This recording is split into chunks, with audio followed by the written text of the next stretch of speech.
Assalamualaikum warahmatullahi wabarakatuh. Alhamdulillah amin wa bihi nasta'in ala umuri wadin. Salatan wa salaman ala rusuli ajmin amma ba. Baiklah, perkenalkan nama saya Dedi Aprizal, NPM 1851010145. Kami dari kelompok 8 ingin mempresentasikan baur pemasaran. Saya Desi Nirvalia, NPM 1851010173. Saya akan menjelaskan materi yaitu strategi produk. Strategi produk. Salah satu komponen bauran pemasaran yang terpenting adalah produk. Keberadaannya merupakan penentu bagi program bauran pemasaran lain. Misalnya penentuan harga, program promosi maupun kegiatan pendistribusiannya. Selain itu, produk merupakan sesuatu yang esensial mampu untuk memenuhi kebutuhan pasar. Menurut W.J. Stanton, produk ialah seperangkat atribut baik berwujud maupun tidak berwujud yang termasuk di dalamnya masalah warna, harga, nama baik pabrik, nama baik toko yang menjual, dan pelayanan pabrik serta pelayanan pengecer yang diterima oleh pembeli guna memuaskan keinginannya. Oleh para pedagang dalam mengembangkan suatu produk adalah sebagai berikut. Yang pertama, menciptakan merek. Merek merupakan suatu hal yang penting bagi konsumen untuk mengenal barang atau jasa yang ditawarkan. Agar merek mudah dikenal masyarakat, maka penciptaan merek harus mempertimbangkan beberapa faktor, yaitu mudah diingat oleh masyarakat, terkesan hebat dan modern, memiliki arti yang positif dan menarik perhatian masyarakat. Yang kedua yaitu menciptakan kemasan. Kemasan merupakan pembungkus suatu produk. Penciptaan kemasan pun harus memenuhi berbagai persyaratan seperti kualitas kemasan, bentuk, warna, dan persyaratan lainnya. Yang ketiga yaitu inovasi. Inovasi adalah suatu penemuan baru yang berbeda dari yang sudah ada atau yang sudah dikenal sebelumnya. Inovatif merupakan implementasi dan karakteristik wirausahawan yang mampu membawa perubahan lingkungan di sekitarnya. Produk baru. Yang pertama yaitu produk yang betul-betul baru, tidak ada produk substitusinya, misalnya obat kanker. Yang kedua yaitu produk yang sama jenisnya dengan model baru, contohnya mobil, handphone, alat elektronik, keluaran terbaru. Yang ketiga yaitu produk tiruan yang baru bagi perusahaan tetapi tidak baru bagi pasar, contohnya kamera otomatis atau sekali jadi. Selanjutnya, pengembangan produk. Pengembangan produk ada dua. Yang pertama, kegiatan-kegiatan pembuat barang dan perantara yang bermaksud melakukan penyesuaian barang-barang yang dibuat atau ditawarkan untuk dijual atas permintaan pembeli.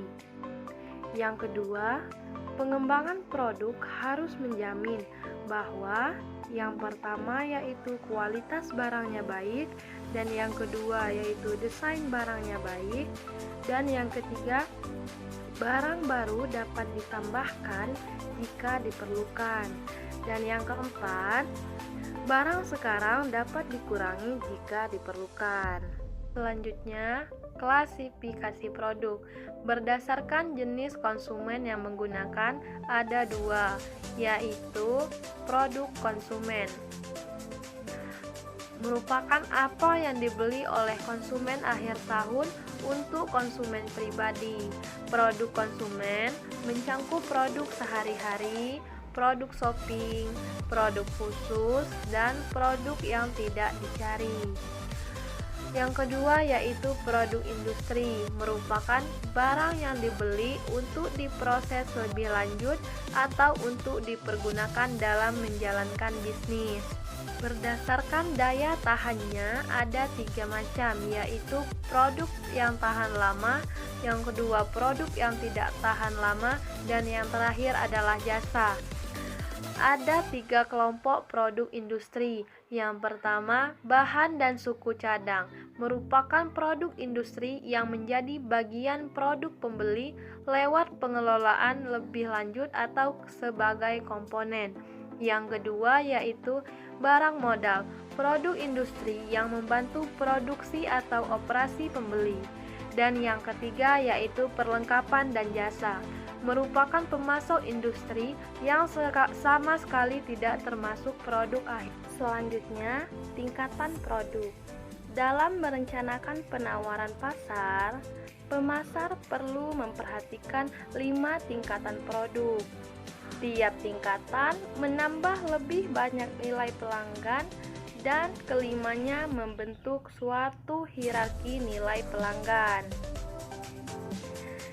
Tingkatan paling dasar adalah manfaat inti atau core benefit, yaitu jasa atau manfaat dasar yang sesungguhnya dibeli oleh pelanggan. Pada tingkatan kedua, pemasar harus merubah manfaat inti tersebut menjadi produk generik atau produk pasar atau basic produk. Pada tingkatan ketiga, pemasar menyiapkan suatu produk yang diharapkan, yaitu suatu set atribut dan kondisi yang biasanya disetujui oleh pembeli ketika membeli produk tersebut.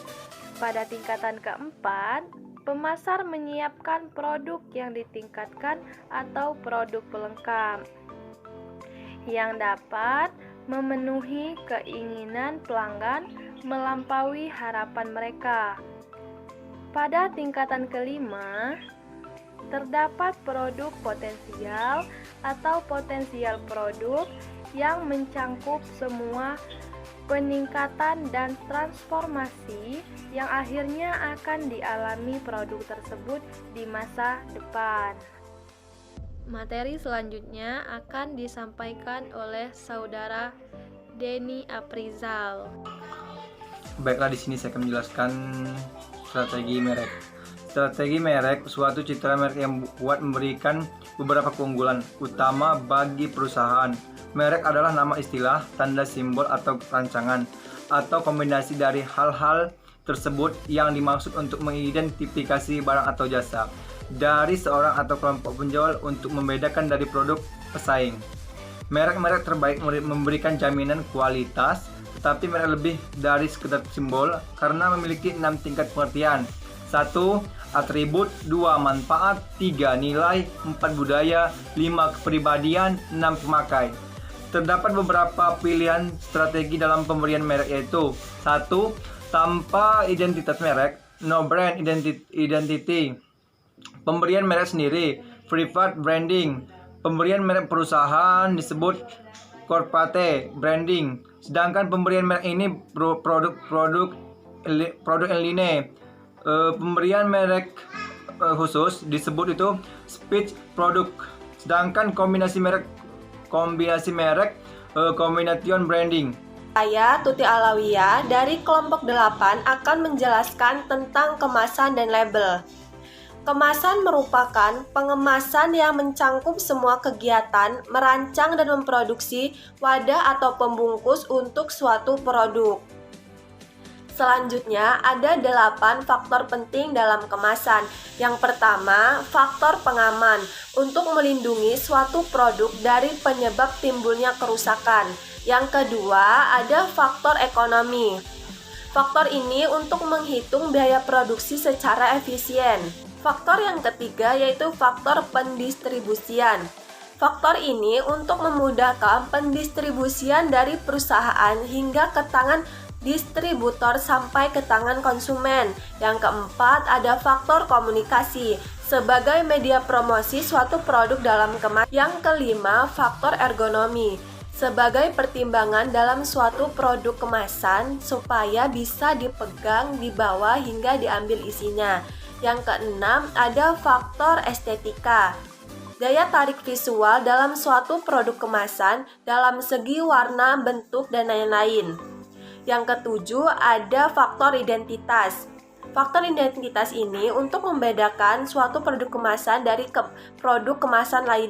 Faktor kedelapan yaitu faktor keamanan bahan kemasan. Kemasan bahan produk pangan yang baik harus sesuai dengan kriteria yang tidak beracun dan anti mikroba. 3 jenis bahan yang sering digunakan dalam pengemasan bahan pangan. Yang pertama ada kertas, yang kedua ada gelas, yang ketiga ada plastik. Plastik merupakan salah satu bahan kemasan umum yang digunakan pada produk umum. Ada 3 kelemahan dalam bahan plastik. Yang pertama, bahan jenis plastik ini tidak tahan panas. Yang kedua, bahan plastik membutuhkan waktu puluhan atau ratusan tahun untuk terurai secara alami. Yang ketiga, jika tidak difungsikan dengan benar, maka bahan kimia yang ada dalam plastik akan mencelakakan kesehatan konsumen. Selanjutnya, saya akan menjelaskan tentang label. Label merupakan media komunikasi antara pelaku usaha dengan konsumen. Ada 4 fungsi label. Yang pertama, mengidentifikasi produk. Yang kedua, menentukan kelas produk. Yang ketiga, menjelaskan produk. Dan yang keempat, memproduksi produk. Dalam suatu label produk harus mengandung informasi. Yang pertama, nama produk. Yang kedua, tanggal produksi atau kadaluarsa. Yang ketiga, bahan yang digunakan. Yang keempat, berat bersih. Yang kelima, nama dan alamat produk. Yang keenam, sertifikasi pendaftaran. Yang ketujuh, hal yang istimewa yang menjadikan suatu produk unggul.